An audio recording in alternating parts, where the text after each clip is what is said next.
Welcome to KRR kitchen. இன்றைக்கி நம்ம கிச்சனில் நல்ல ஒரு அருமையான தாளிப்பு வடகம் எப்படி செய்கிறது தான் பார்க்க போகிறோம்.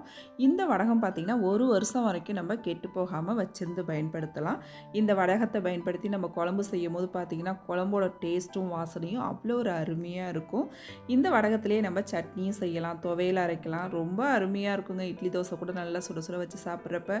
அதே சமயம் பார்த்திங்கன்னா புளி சாதம், லெமன் சாதம் இது போல் வெரைட்டி ரைஸுக்கும் இந்த துவையல் சாப்பிடும்போது அவ்வளோ ஒரு அருமையாக இருக்கும். இந்த வடகத்துக்கே ஒரு தனி வாசனையும் டேஸ்ட்டும் இருக்குங்க.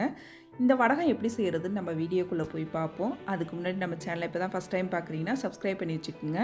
கூடவே பெல் சிம்பிள் ப்ரெஸ் பண்ணி ஆல்கிற ஆப்ஷனையும் ப்ரெஸ் பண்ணி வச்சுக்கோங்க. அப்போ தான் நான் போகிற வீடியோஸ் எல்லாம் உங்களுக்கு தொடர்ந்து நோட்டிஃபிகேஷனில் ஒன்றுக்கு ஒன்றே கிடச்சிக்கிட்டு இருக்கும்.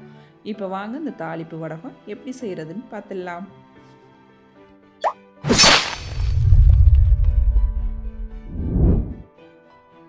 இன்றைக்கி நம்ம தாளிப்பு வடகம் செய்கிறதுக்கு 2 கிலோ அளவுக்கு சின்ன வெங்காயம் எடுத்து நல்லா உரிச்சிட்டு ஒரு 2-3 தடவை நல்லா அலசிட்டு எடுத்து வச்சுருக்கேன். வெங்காயத்தை நல்லா அலசிடுங்க, மண் இருக்கும். அதனால் நல்லா ஒரு 2-3 தடவை அலசிட்டு இது போல் எடுத்து ஒரு காட்டன் கிளாத்தில் காய போட்டு வச்சுருக்கேன். ஈரம் இல்லாமல் இருந்துச்சு அப்படின்னாக்கா நமக்கு வடகம் நல்லா ரொம்ப நாள் வரைக்கும் வச்சுருந்து ஸ்டோர் பண்ணலாம். நம்ம வெயிலில் காய வச்சு தான் எடுத்து வைக்க போகிறோம். இருந்தாலும் ஈரம் இல்லாமல் இருந்துச்சுன்னா நமக்கு ரொம்ப தண்ணி விட்டு வராது. இதை அரிஞ்சு நம்ம மற்ற பொருள்லாம் சேர்க்கும் போது தண்ணி ரொம்ப விடாது. அதனால நல்லா காய வச்சு எடுத்துக்கணும் நம்ம. அதே போல் பார்த்திங்கன்னா இந்த 2 கிலோ வெங்காயத்துக்கு நான் ஒரு 200 கிராம் அளவுக்கு பூண்டு எடுத்திருக்கேன். பூண்டும் தோல் உரிச்சிட்டு வச்சுருக்கேன். இந்த பூண்டை கூட நீங்கள் தோலோட கூட சேர்த்துக்கலாம், அது உங்கள் விருப்பம்தான். இப்போ இதை நல்லா காய வச்சு எடுத்துகிட்டு இதை நம்ம அரிஞ்சு எடுத்துக்கணும். எந்த அளவுக்கு நைஸாக இதை கட் பண்ண முடியுமோ அந்த அளவுக்கு கட் பண்ணி எடுத்துக்குவோம். நீங்கள் அருவாமனையில் உங்களால் கட் பண்ண முடியாது, கத்தியாலையும் கட் பண்ண முடியாது அப்படின்னு நினச்சிங்கன்னா சாப்பரில் கூட போட்டு எடுத்துக்கலாம். அப்படி இல்லைன்னா மிக்சியில் போட்டு ரிவர்ஸில் ஒரு 2 சுற்று சுற்றுனீங்கனாலே நல்லா பொடி பொடியாக ஆகி வந்துடும். ஆனால் நான் இன்றைக்கி அருவாமனையில் தான் அரிஞ்சு எடுத்துக்க போகிறேன். எனக்கு எப்போதுமே அதே போல் செஞ்சு பழக்கமாயிடுச்சு. அதனால நான் இன்றைக்கி பார்த்தீங்கன்னா கையாலே இந்த அளவுக்கு நல்லா நைஸாக அரிஞ்சு எடுத்துருக்கேன். உங்களால் முடியலன்னா நீங்கள் சாப்பர்லேயோ மிக்சிலேயோ போட்டு அரிஞ்சு எடுத்துக்குங்க. இப்போ வெங்காயத்தை ஃபஸ்ட்டு நல்லா இது போல் உதுத்து விட்டுக்குங்க கையால், நல்லா தனித்தனியாக இருக்கிற அளவுக்கு. வெங்காயத்தை நல்லா நைஸாக கட் பண்ணி எடுத்துக்கணும். அப்போ தான் வடகம் செய்கிறதுக்கு நமக்கு நல்லாயிருக்கும். இப்போ வெங்காயத்தை நல்லா உதுத்து விட்டுட்டேன். அதே போல் பார்த்திங்கன்னா பூண்டு நம்ம எடுத்து வச்சுருந்ததையும் நல்லா இடிக்கல்லில் போட்டு இடித்து எடுத்து வச்சுருக்கேன். இதையும் நீங்கள் சாப்பர்லேயும் போட்டுக்கலாம், அப்படி இல்லைன்னா இடித்து கூட சேர்த்துக்கலாம். தோலோடு வேணாலும் நீங்கள் சேர்த்துக்கலாம் பூண்டை, அதுவும் நல்ல வாசனையாக தான் இருக்கும். இப்போ பூண்டு சேர்த்ததுக்கப்புறம் பார்த்திங்கன்னா ஒரு 2 டேபிள் ஸ்பூன் அளவுக்கு கல் உப்பு சேர்த்துக்கிறேன். 2 டேபிள் ஸ்பூன் அளவுக்கு மஞ்சள் தூள் சேர்த்து நல்லா இதை ஃபஸ்ட்டு ஒரு தடவை கலந்து விட்டுக்கிறேன். நல்லா ஒத்தாப்பில் கலந்து விட்டுருங்க. இந்த மஞ்சள் உப்பு எல்லாம் சேர்த்து கலந்து விட்டுருங்க. நம்ம உப்பு சேர்த்தோன்னா வெங்காயத்துலேருந்து லைட்டாக தண்ணி விடும். அந்த தண்ணியில் தான் மற்ற பொருள் எல்லாமே நமக்கு நல்லா ஊறி வரும். நல்லா ஒரு தடவை ஒத்தாப்பில் பெசரி விட்டுருங்க. இது போல் நல்லா கலந்து விட்டதுக்கப்புறம் இதில் நம்ம இப்போ ஒரு பொருளாக சேர்த்துக்குவோம். இதில் ஃபஸ்ட்டு பார்த்திங்கன்னா ஒரு 3/4 கப் அளவுக்கு நம்ம வீட்டில் டீ குடிக்கிற கிளாஸ் வச்சுருப்போம்ல, அதால் ஒரு 3/4 கிளாஸ் அளவுக்கு ஜீரகம் எடுத்துக்கிறேன். இது 50 கிராம் இருக்கும், கரெக்டான அளவு தாங்க இது. இதால் நீங்கள் இதே போல் 3/4 கிளாஸ் எல்லா அளவுமே எடுத்துக்குங்க. 50 கிராம் மிளகு, 50 கிராம் சோம்பு, 50 கிராம் கடுகு சேர்த்துக்கிறேன். அப்புறம் பார்த்திங்கன்னா 50 கிராம் வெந்தயம், 50 கிராம் அளவுக்கு கருப்பு உளுந்து எடுத்துக்கிறேன்.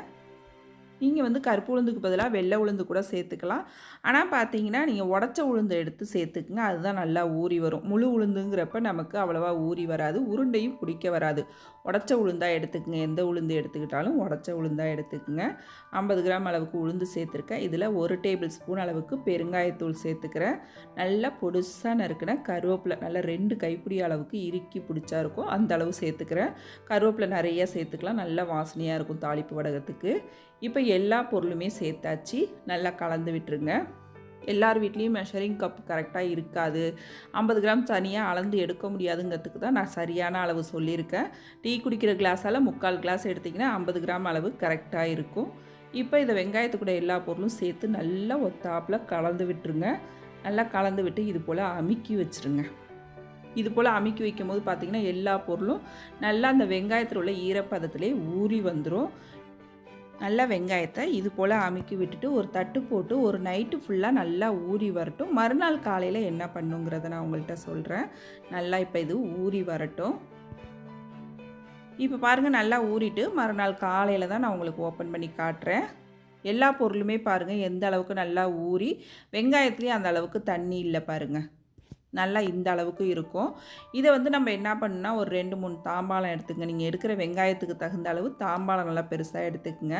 அதில் நல்லா அப்படி பரத்தி விட்டாப்புல போட்டு விட்டு நல்லா காய வச்சு எடுத்துக்கணும் நம்ம.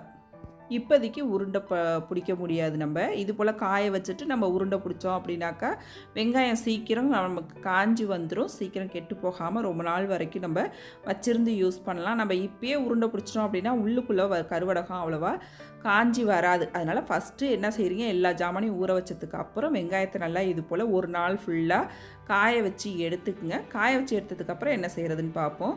இப்போ பாருங்கள், சாயந்தரமாக எடுத்துகிட்டு வந்திருக்கேன் காய வச்சு. நல்லா எந்த அளவுக்கு காஞ்சி வந்திருக்கு பாருங்கள். காஞ்சிகிட்டு இருக்கும் போதே நீங்கள் இடையில போய் அப்பப்போ கலந்து விட்டீங்க அப்படின்னாக்கா வெங்காயம் எல்லா பக்கமும் நல்லா ஒத்தாப்பில் கலந்து வந்துடும். இப்போ நல்லா காஞ்சி வந்துருச்சு. எல்லாத்தையும் நான் ஒன்று கலந்துக்கிறேன். ஒன்று கலந்ததுக்கு அப்புறம் பார்த்தீங்கன்னா இதில் ஒரு 50 ml விளக்கெண்ணெய், நல்லா சுத்தமான விளக்கெண்ணையாக கேட்டு வாங்கிக்கிங்க. நம்ம ஒரு வருஷம் வச்சுருந்து யூஸ் பண்ணுறது, அதனால் சுத்தமான விளக்கெண்ணையாக கேட்டு வாங்கிக்கிங்க. நீங்கள் கடையில் வாங்குறத விட எண்ணெய் கடையில் போய் கேட்டிங்க அப்படின்னாக்கா அவங்க லூஸில் வச்சுருப்பாங்க. அந்த எண்ணெய் ரொம்பவுமே நல்லாயிருக்கும்.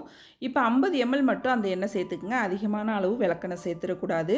அதிகமான அளவு சேர்த்திங்கன்னா விளக்கெண்ணெய் சீக்கிரம் காஞ்சி வராது. எண்ணெய் அதிகமாக சேர்த்துட்டோம் அப்படின்னாக்கா இன்னொன்று வந்து கருவடகம் ரொம்ப கருத்து போயிடும். அதனால் 50 ml மட்டும் சேர்த்து நல்லா இது போல் எண்ணெயும் அந்த வடகமும் கலந்து வர மாதிரி நல்லா கலந்து விட்டுக்குங்க.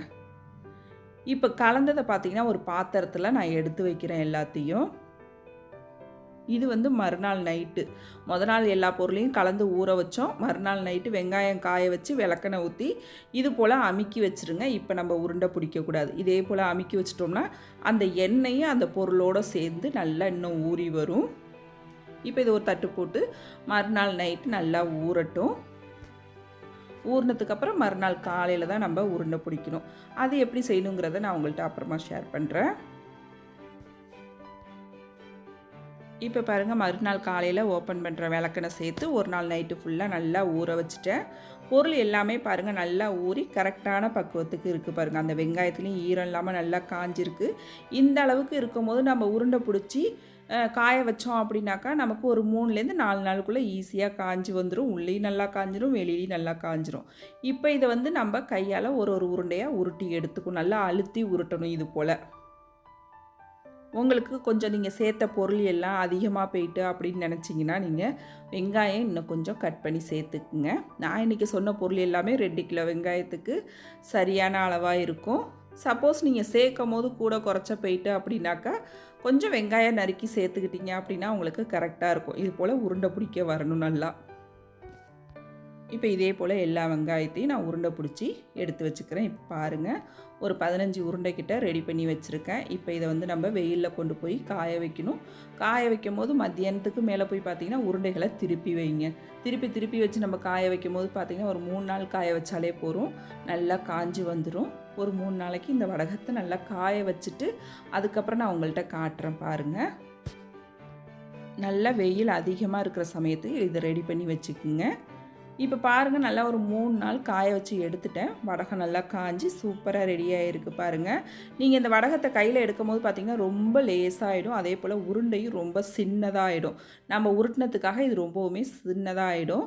நீங்கள் உருட்டும் போது பார்த்திங்கன்னா ரொம்ப பெருசாக உருட்டிடாதீங்க. ஒரு மீடியம் சைஸில் உருட்டி வச்சுக்கிங்க. அப்போ தான் நல்லா சீக்கிரமாக காஞ்சி வரும். ரொம்ப பெருசாக உருட்டிட்டிங்கன்னா உள்ளுக்குள்ளே காயாது. அதனால் ஒரு மீடியம் சைஸில் உருட்டி வச்சுக்குங்க. இப்போ நல்லா காய வச்சு எடுத்துட்டேன். நல்லா காய வச்ச இந்த வடகத்தை பார்த்திங்கன்னா ஒரு டப்பாவில் போட்டு ஸ்டோர் பண்ணி வச்சிட்டிங்கன்னா 1 வருஷம் இல்லைங்க 2 வருஷம் வரைக்கும் கூட வச்சுருந்து யூஸ் பண்ணலாம். கொஞ்சம் கூட கெட்டு போகாது. இதே போல் பக்குவத்தோடு செஞ்சு வச்சிட்டோம் அப்படின்னாக்கா அப்படியே இருக்கும். நீங்களும் இந்த தாளிப்பு வடகத்தை செஞ்சு பாருங்கள். நல்லா இதை வச்சு சாம்பார், புளிக்குழம்பு, காரக்குழம்பு, எல்லா வகையான குழம்புக்கும் இந்த குழம்பு தாளிப்பு கொடுக்கலாம். மீன் குழம்பு செய்யும் போது அவ்வளோ ஒரு அருமையாக இருக்குங்க இந்த தாளிப்பு வடகம் யூஸ் பண்ணி.